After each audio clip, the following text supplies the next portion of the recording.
Hey guys, today I want to talk to you about how to improve your skills and your lap times as a racer.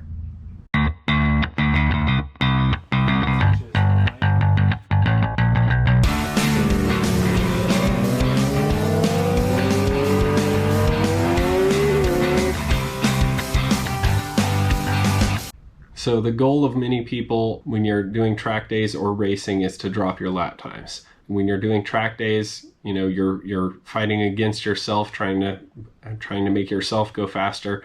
And when you're racing, you're trying to beat everyone else. And so both of those, you're relying on dropping your lap times to improve your skills. And so before I get into it, one note is the goal of everyone at a track day isn't to drop their lap times. Some people just want to go out there for fun and throw the bike around and have a good time. But I would say for the majority of people, the goal of track days is to drop your lap times and to improve your skills.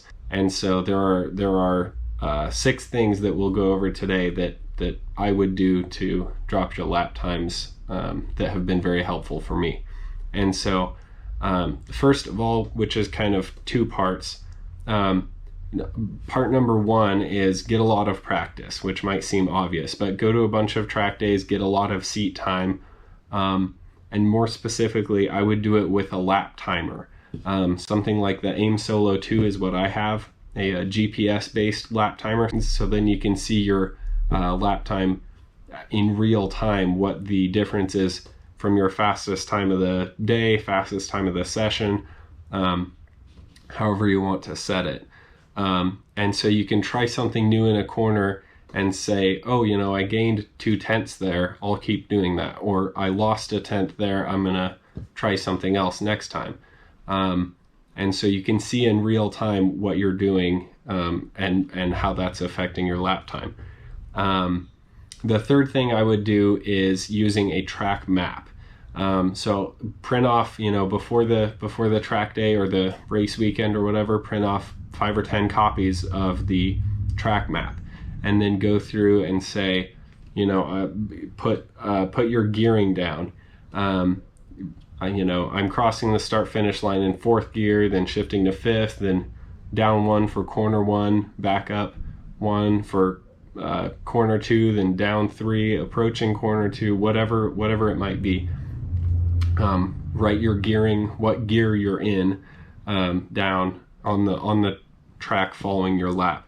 And you can also take notes saying, late apex, or get on the throttle when you cross the black patch in the track.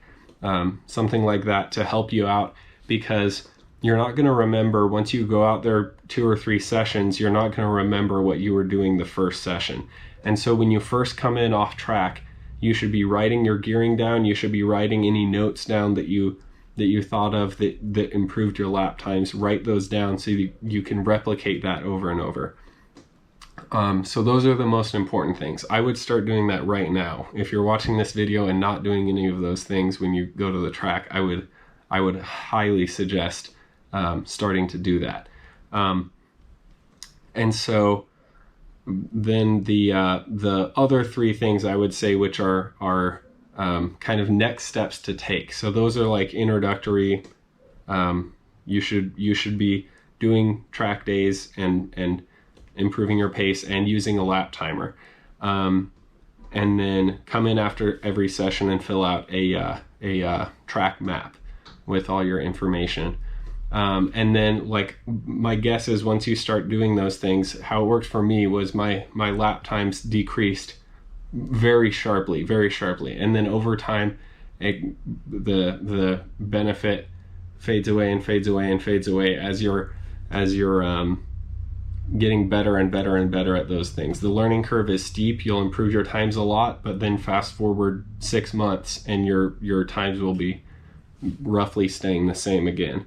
And so the other 3 things I would do to keep your lap times dropping and keep on a good trend is reading A Twist of the Wrist by Keith Code, the book. There are 2 of them, A Twist of the Wrist and A Twist of the Wrist 2.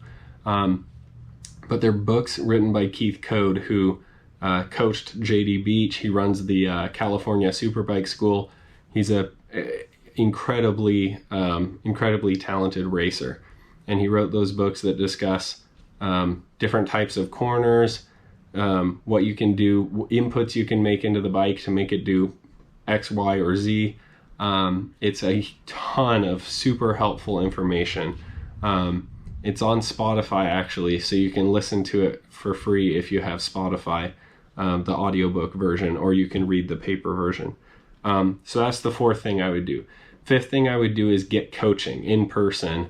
I know with several track day organizations, they do coaching, like the 316 track days based out of Texas and the Ride Smart based out of Texas. You're paired up with an instructor, and they'll record video of you. They'll meet with you after each session and tell you what you can improve on, what you were doing well on, and show you the video so you can see for yourself what they were observing. And I think that's incredibly helpful.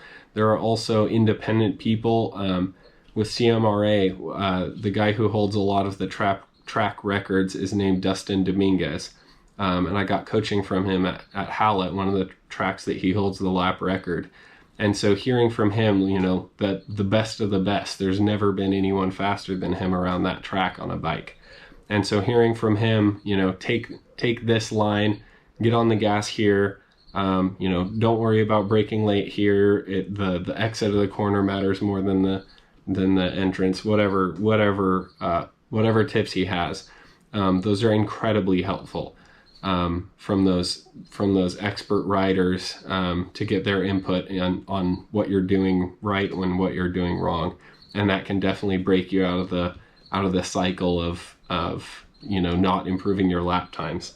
The last thing I'll mention to improve your lap times is getting a tow from somebody who's faster than you. So following them out at the beginning of the session and trying to stick with them as they go around the track lap after lap. But one thing I would caution you about is if you're just now getting into track days, you're just getting started, I honestly wouldn't do that. It's really easy to get in over your head and not know how much faster someone is than you. And so it's really easy to end up going out with someone who's 10 seconds a lap faster than you, and then you brake when they brake, but you get in way over your head. You're carrying way too much speed than you ever have before. You panic, you lay the bike down. And so if you're like in the novice track day group, even if you're new into the intermediate group, I would probably not try to follow another rider who's similar to your skill level. I would wait until you're comfortable in intermediate, maybe even into the advanced track day group before you do that, because then everyone out there has enough skill to back up their pace. They're not going to be, generally, there are exceptions, but they're not going to be reckless out there getting in over their heads. So find someone, an intermediate or advanced or something who's a second or two faster than you, just a little bit, and follow them around until you can improve your pace by that much. But I would say don't target fixate on them and do exactly what they do. Stick with them inch by inch. Like, follow your lines and ride your own race, but just try to use them in front of you as a carrot to, I'm going to get on the gas, 5 feet earlier here. I'm going to trail brake a little more into this corner. I'm going to, do X, Y, or Z. Don't just assume that because someone's faster than you, they know what they're doing more than you. You might have the lines perfect and you just need more confidence at that pace. So getting a tow from someone can be helpful, but it's not always helpful. Especially if you're new into track riding, I would caution against blindly following someone who you don't know their pace. You're just trying to keep up at all costs. So anyway, in conclusion, I would say by far, in my experience, by far the biggest ways to improve your lap times are practice, doing a lot of track days, specifically with a lap timer. a GPS based lap timer so you can see your real time difference in pace compared to what you have been doing. Do track maps every session when you come off track. Write down your gearing, your lines, any notes you had, when to shift. Try new things. Try shifting early one lap. If that doesn't work, then shift late, rev it up more. Try new things, see how it impacts your lap times. And then just whatever you do, take notes on that so you can replicate that, or not to replicate that in the future. Read A Twist of the Wrist and A Twist of the Wrist 2 by Keith Code. Super helpful books. They're on Spotify, the audiobook versions of them. Get rider coaching, either one-on-one or even a group setting is still helpful. If there's 4 riders per instructor, that's still helpful. It's just one-on-one is more.